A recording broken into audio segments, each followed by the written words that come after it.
D voter या doubtful voter के बारे में डिस्कस करेंगे इस लेक्चर में।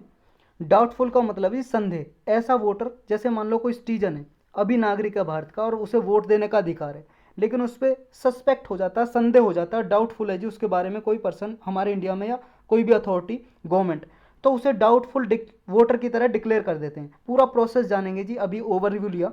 तो अभी न्यूज़ में क्यों है रिसेंटली, इसे देखेंगे। पहले न्यूज़ में इसलिए है, एक महेंद्र दास नाम के आदमी है जी, महेंद्र दास।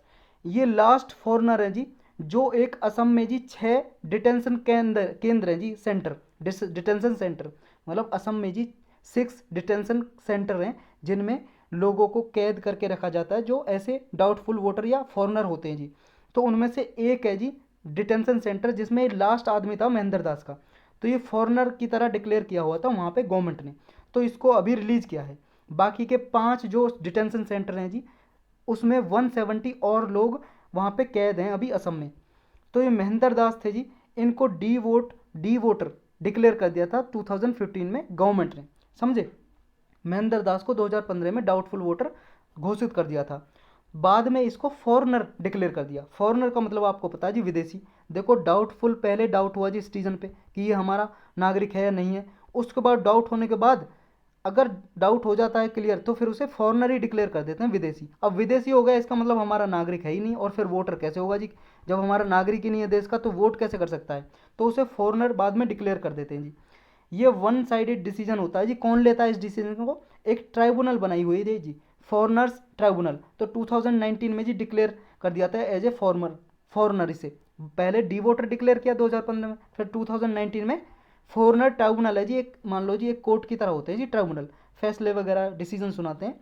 तो ये फॉरनर्स ट्राइब्यूनल है, इसने डिक्लेयर कर दिया था डाउटफुल वोटर। अब डी वोटर डाउटफुल वोटर की डेफिनेशन क्या है जी, देखो जी, ऐसे पर्सन होते हैं, ऐसे आदमी जिसकी सिटीजनशिप डाउट में होती है जी, डाउटफुल होती है, कि डाउट होता है जी ये सिटीजन नागरिक हैं हमारे देश के या नहीं भी, तो उन्हें डी वोटर डिक्लेयर कर देते हैं, बस इतना सा है। ये किस में डिक्लेयर कर देते हैं जी, जब क्या है, अभी असम का एक रजिस्टर क्रिएट किया गया था जी सिटीजनशिप के लिए, national register for citizen, NRC, जिसके ऊपर विवाद चला था जी, बहुत सारे रियोट्स हुए थे दिल्ली में भी। तो ये एनआरसी में क्या है जी, प्रिपेयर करने के दौरान ऐसे वोटर को डी वोटर डिक्लेयर कर दिया जाता है जिस पे डाउट होता है। इसकी कोई डेफिनेशन क्या एक्ट में दी गई है, किसी एक्ट में? जी नहीं, बिल्कुल किसी एक्ट में नहीं दी गई। जो भी हमारा सिटीजनशिप एक्ट है 1955 का, और एक सिटीजनशिप रूल्स हैं 2003 के, जिसके थ्रू हमें भारत की नागरिकता मिलती है, सिटीजनशिप मिलती है, उसमें भी कहीं पे परिभाषित नहीं किए गए हैं। और ना ही संविधान में भी कोई डिक्लेयर नहीं किया गया जी डी वोटर कौन होंगे, डाउटफुल वोटर कौन होंगे। तो ये याद रखना है, ना किसी एक्ट में ना संविधान में, बस क्या है जी, अथॉरिटी डिक्लेयर करती हैं जब एनआरसी डिक्लेयर करते हैं। नेक्स्ट क्या जी, अब डिक्लेयर फॉरनर कौन डिक्लेयर करता है, डी वोटर तो डिक्लेयर कर दिया जी, वहाँ की असम एनआरसी जब क्लियर तैयार कर रहे थे उन्होंने कर दिया। अब फॉरनर कौन डिक्लेयर करेगा जी, वही फॉरनर ट्राइब्यूनल है जो अभी पढ़ा था। जब भी डिक्लेयर करना होगा फॉरनर जी, तो ऐसे पर्सन को फॉरनर्स ट्राइब्यूनल है जो, ये डिक्लेयर करेंगे जी। तो फिर क्या है, जिस इंडिविजुअल को, जिस पर्सन को, जैसे मान लो जी ए पर्सन है, इसको फॉरनर विदेशी डिक्लेयर कर दिया। अब ये क्या है जी, अब ये अपना आपको प्रूव करेगा जी, ये फॉरनर है या नहीं है, भारत का सिटीजन है, समझ रहे हो।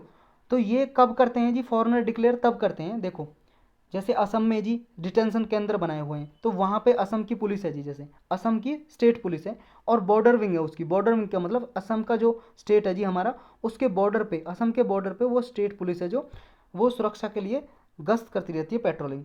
तो उसको जी डाउट होता है कि ये इलीगल माइग्रेंट है, किसी भी पर्सन पे डाउट हुआ कि इस पे संदेह, ये अवैध तरीके से घुसा है हमारे देश में, हमारे भारत का नागरिक नहीं है, तो उसके बाद क्या है जी, उसे अपनी सिटीजनशिप प्रूव करनी पड़ती है। और अगर वो सिटीजनशिप प्रूव नहीं कर पाता तो उसे इलीगल इमाइग्रेंट है, और जब इलीगल इमाइग्रेंट हो गया डिक्लेयर, तो उसे फॉरनर ट्राइब्यूनल फॉरनर डिक्लेयर कर देती है, विदेशी। नेक्स्ट है जी, फॉरनर ट्राइब्यूनल है क्या, इसे देखते हैं। फॉरनर ट्राइब्यूनल क्या है, गवर्नमेंट ने सिर्फ एक ऑर्डर पास किया था, ऑर्डर पास कर दिया, फॉरनर ट्राइब्यूनल्स ऑर्डर 1964 में। तो ये फॉरनर ट्राइब्यूनल सेटअप कर दी गई, समझ रहे हो। तो ये क्वासी जुडिशियल बॉडी है, देखो जी, ये क्या किसी एक्ट के थ्रू नहीं बनाई गई, एग्जीक्यूटिव ऑर्डर पास कर दिया, बस रेजोल्यूशन पास कर दिया। तो ये ट्राइब्यूनल्स क्या है जी, अब ऑर्डर पास क्या है, एक्ट के थ्रू नहीं बनी ना कॉन्स्टिट्यूशन में, तो ये नॉन स्टैट्यूटरी बॉडी है जी, नॉन स्टैट्यूटरी भी है, नॉन कॉन्स्टिट्यूशनल भी, समझ गए, असंवैधानिक संस्था है जी, असंवैधानिक संस्था, नॉन स्टैट्यूटरी बॉडी, ये भी याद रखना है। लेकिन ये क्वासी जुडिशियल बॉडी है, यानी कि कोर्ट की तरह काम करती हैं, जुडिशियरी की तरह काम करती हैं। कैसे पर्सन को डिटरमाइन करती हैं कि ये पर्सन हाँ लीगलिटी के साथ रह रहा है या नहीं रह रहा, या फिर फॉरेनर है, मतलब ये विदेशी है या विदेशी नहीं है, ये डिक्लेयर करती हैं जी। अब इस फॉरेनर ट्राइब्यूनल में जी कंपोजिशन क्या है, कौन कौन होते हैं जी इसमें? देखो जी, इसमें एडवोकेट्स होते हैं, कुछ वकील होते हैं इस ट्राइब्यूनल में, फॉरेनर ट्राइब्यूनल में, ऐसे वकील जिनकी एज 35 ईयर या उससे ऊपर हो, 35 से नीचे नहीं होना चाहिए, और उसने एटलीस्ट का मतलब जी कम से कम 7 साल का उसके पास प्रैक्टिस हो जी, उसने एज ए एडवोकेट प्रैक्टिस की हो भारत के किसी कोर्ट में, या फिर कोई रिटायर्ड जुडिशियल ऑफिसर हो from the Assam judicial services, मतलब असम में जैसे फॉरेनर ट्राइब्यूनल है तो असम की जुडिशियल सर्विस से कोई रिटायर्ड जुडिशियल ऑफिसर हो, या फिर कोई रिटायर्ड आईएएस हो। आईएएस को भी बना देंगे जी, जैसे आप यूपीएससी की तैयारी कर रहे हो, आईएएस बन जाओगे तो रिटायर्ड आईएएस हो गए तो आपको भी इसका बना देंगे जी एडवोकेट। नेक्स्ट है जी, या फिर retired IAS of ACS officer, मतलब जो असम की सिविल सर्विस है जी उससे रिटायर्ड आईएएस ऑफिसर हो तो भी इंडियन एडमिनिस्ट्रेटिव सर्विस में, लेकिन not below the rank of secretary और एडिशनल सेक्रेटरी, ये रैंक है जी, पोस्ट है, इनसे नीचे नहीं होना चाहिए कोई भी retired IAS of ACS officer हो, और उसे एक्सपीरियंस भी होना चाहिए ये क्वासी जुडिशियल वर्क का, ऐसा नहीं है किसी को भी बना देंगे। हाँ उसने मान लो जी कोई जुडिशरी मान लो लॉ किया हो, उसने लॉ किया हो तो उसे बना देंगे, उसे एक्सपीरियंस हो कोई जुडिशियल वर्क में।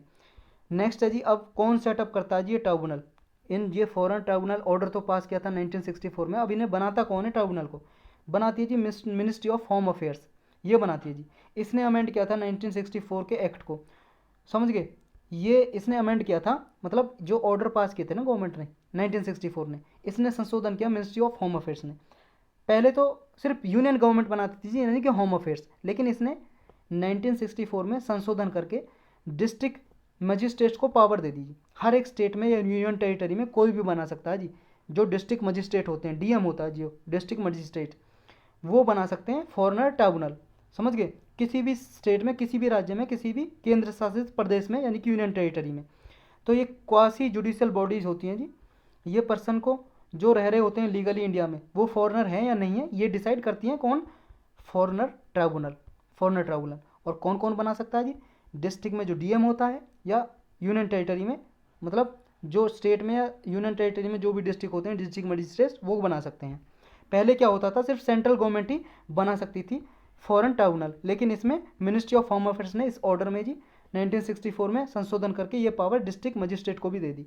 अब कौन कौन अप्रोच कर सकता है, मतलब ट्राइब्यूनल के पास कौन जा सकता है कि कह सकता है कि ये देखो इलीगल इमाइग्रेंट है, ये अवैध है जी, इस पर शक है।